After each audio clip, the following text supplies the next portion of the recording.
Assalamu alaikum wa rahmatullahi wa barakatuh. Ramadan Mubarak. Hey fish family, welcome back to Tabarak Aquatics. And I'm just going to do a real quick update because I haven't done anything recently. I'm sorry, I've been so busy. But today is the first day of Ramadan, okay? MashaAllah. So to all you who celebrate Ramadan, Ramadan Mubarak. Okay, our day on the Islamic calendar, our days begin with sundown. So it's Maghrib or sundown, so now the next day has begun. So Ramadan officially has begun, which means tomorrow morning during the day I will be fasting, inshallah. But just a quick update of what's going on here in the fish room, because I left you all, last time I left you all, I think I was making some changes because I had a little aggression going on in my little Growout tank, and I'm just going to give you a quick update of what's going on real fast. Hang on. Real fast, real quick update on this tank here. This is the Growout tank that I had to take out of one of my Jephyris. As you can see, that big male right there, I guess he was being pursued by that little female that's hiding behind him right there. And I guess she didn't want the other female around, so she kind of like tried to murk her, tried to kill her. So I took her out and healed her up, and I put her in another tank. But in any case, this is how they all are getting along. And my little red tiger motor, he's still a little hell on wheels, but he's not that rough on everybody because the other guys are starting to figure out that, hey, this guy is small and he's not really as tough as he think he is. Mary Page Flynn, my YouTube friend, my fish family. Hey Mary, I thought you could appreciate taking a look at my apple snails. I haven't given them a name yet, but I have 5 of these very large apple snails in here. Usually they sleeping or chilling, but you see them hanging out a little bit. Thought you could appreciate that. There's 1, 2, 3, 4, and the 5th one is back here in the corner. Those are my apple snails. And another change is that you see the filament barbs are in this tank. They are so beautiful. They got a lot of color. The filament barbs, I didn't even realize they were this beautiful until I put them over in this tank. I put them in here because they were in the other tank with my albino heckles, or my albino thread fin acaras, and they were nipping the fins. So I captured these 6, took them out and put them in here.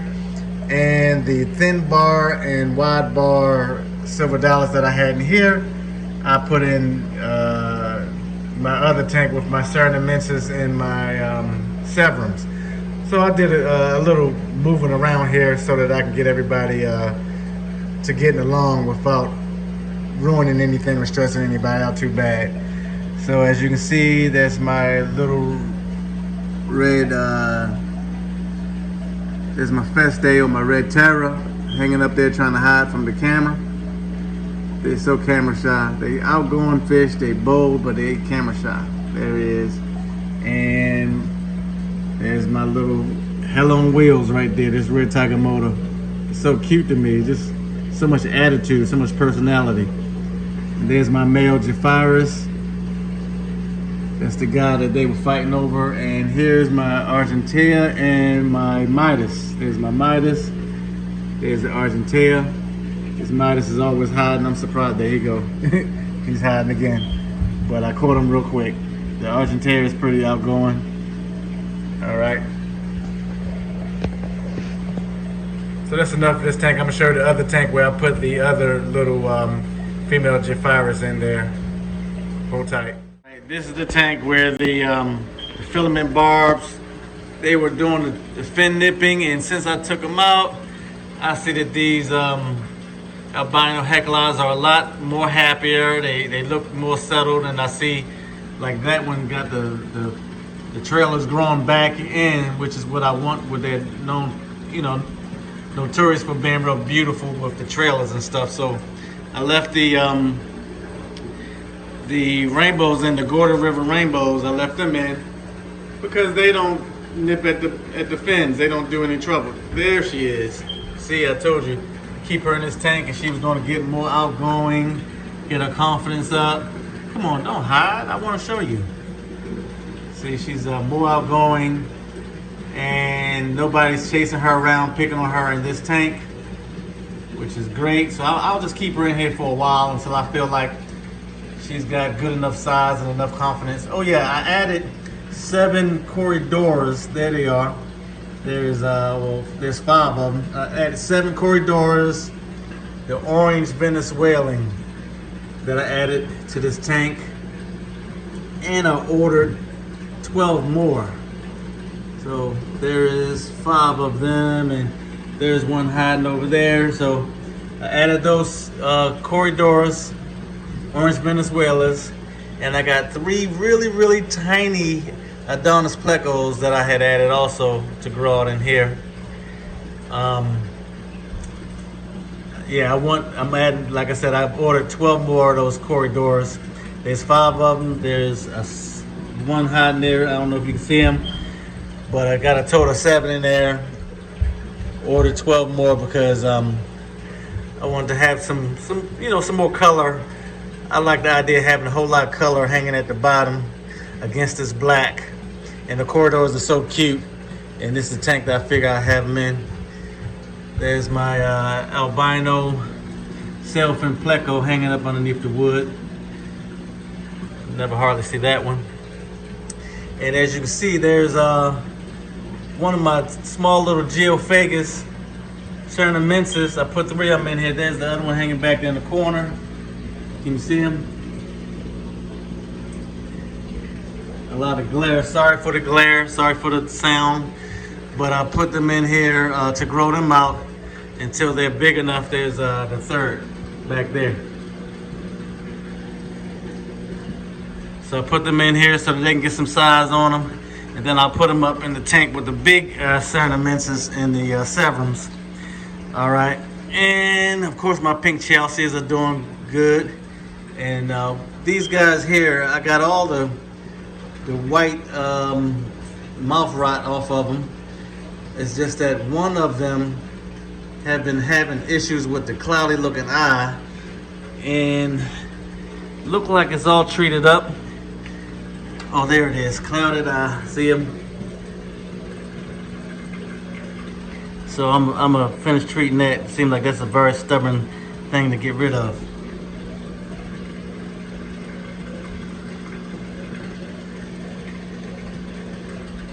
So we're gonna work on that. I'm treating that with the what am I treating that with?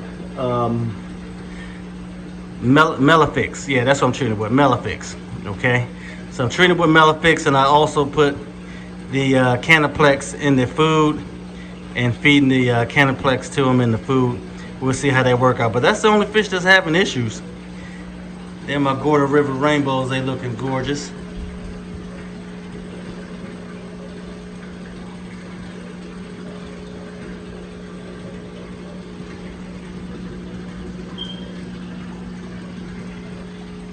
Alright, so I'm gonna get away from this tank so I can show you something else in a minute.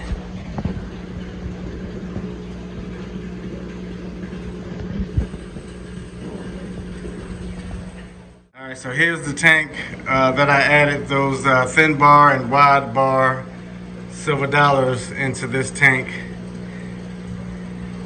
And I did that because they deserve more space than to be cramped in that little tank or whatever. And I figured it might be a good distraction. Keep these big bass. These peacock bass are getting rowdy. They're getting rambunctious. You know, when they get large, when they start getting some size on them, they get very rambunctious, very rowdy. And look at that. My Cernamensis are looking good. Their trailers are coming back in real good. Look at them. They're getting some good size on them. These peacock bass are getting big. So when they get big enough, I'm gonna move them into the monster tank with the monster fish. But I love my Severums, love my Severums. Severums are some of my favorite fish. Even this boring looking guy right here, I'm gonna hold on to him just because I like his personality. But there's my red Texas, getting some good size on him. I don't know if it's a he or a she, but I'm loving the way my Cernamensis Geophagus are getting some good size on them. Their trailer's looking good. They're getting some good size. And these guys back here, they always hanging together. The male must be, somebody must be sterile or something, because I would have thought they would have been bred or spawned by now, because they always hang together like, a couple. There's one of my datinoids, my Sumatra datinoid. I only have 2 in here now because the other 2 that was in here I put in the monster tank. So now I got a total of 3 datinoids in that monster tank. And there's, if you guys move out the way, there's my marbled goby, Chinese marbled goby. He's gonna be a monster too. He's a future monster in the making. Chilling, hanging out. If everybody move away, stop trying to hog the camera. But he eats straight pellet foods. He eats real good. He's a good eater. He's getting good size on him. He don't bother anybody. I know I'm going long, but I haven't done an update in quite some time. I'm not turning this light on because everybody's they're comfortable. I don't want to stress them out. The fact that they're swimming around allowing me to film them lets me know that they are comfortable. Now these Severums back here, they always hide in the corner, and that datinoid is always hiding back here in the corner, but I'm not going to stress them. When I back away, they'll come out some more. That smaller Severum, he always seemed to be comfortable no matter what. Alright, so that's that tank. I'll talk about something else in a minute. Hold tight. Alright, fish family, just going to do a quick bonus scene, some bonus footage. Want to show you my Goldline Knifefish. I haven't shown you this little guy since I got him. This is me feeding him an earthworm. You see, he's very shy, but he's very curious at the same time, and he trusts me. So he come out and eat the earthworm from my hand. When I'm in the tank cleaning and doing water changes and moving stuff around, he comes out and investigating, try to come up to my hand because he's curious. I have to be very careful when I'm doing a little vac or doing a water change, because I don't, he'll come up to the siphon. I don't want him to get sucked up in there and get hurt and kill him or anything like that. But these little guys, they come from the Pacific drainages of Colombia and Ecuador. More specifically, the Wild Colombia, Rio Magdalena. So that's where they're found at. They also, you can find them in fast-moving water and slow, murky water and brackish water. A whole lot of different water conditions. They are very adaptable, but they do prefer a pH between 6.2 and 7.2. I keep my tank at about 6.5. He's comfortable there. They like a temperature between 72 and 82. I keep my temperature right at 78. And there he is. They're very interesting creatures. They get big and robust, about 30 inches, so you got to have a big tank to keep them in. Well, big enough for them to comfortably move around and turn around and all that stuff. They will go after smaller fish, so be careful about your tank mates. They are predatory fish. They're you don't want to put them in with fish that's overly aggressive, that's going to hurt them, but they are predators. They're not very aggressive, but they are predators. If they think they can eat you, they will go after you. So you will see some video footage on YouTube. I see some guys got some footage of them hitting feeders and everything. But that's him. I enjoy having them. I also, this is a shot of him moving around in the tank. Very interesting little character. Beautiful fish. Very strong, very robust. Fast moving and very intelligent and inquisitive. So here's also some bonus footage of me feeding my fire eel. I never discussed my fire eel, but there he is eating worms from my hand. I love these little wet pets, and the fire eel, I just got him to start trusting me again, because I moved him a couple of times and he was a little salty about that. But in case y'all, please subscribe, please like, follow me if you can, ring the notification bell, subscribe and like me. Until next time, assalamu alaikum wa rahmatullahi wa barakatuh.